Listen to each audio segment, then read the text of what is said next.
Pwede po ba natin silang bigyan ng isang malakas na palakpak na may pasasalamat? Nanay,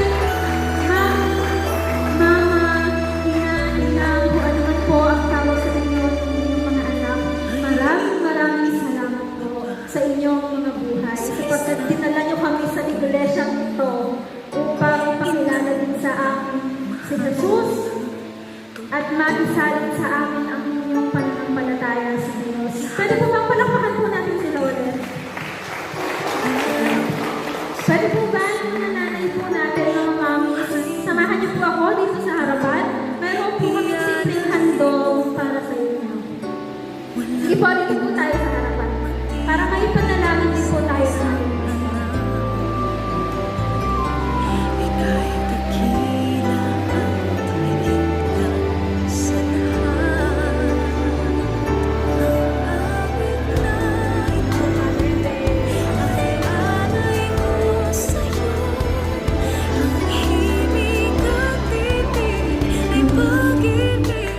Pwede po ba namin silang bigyan ng isang malakas na palakpak na may pasasalamat?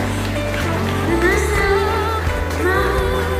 mama, ina, kung ano man po ang tawag sa inyo ng inyong mga anak, maraming salamat po sa inyong mga buhay. Sapagkat dinala niyo kami sa iglesyang ito upang ipakilala din sa amin si Jesus at maisalin sa amin ang inyong pananampalataya sa Diyos. Pwede po bang palakpakan po natin sila ulit? Pwede po ba yung mga nanay po natin, mga mamis, samahan niyo po ako dito sa harapan? Meron po kaming simpleng handog para sa inyo. Sige po, dito po tayo sa harapan. Para may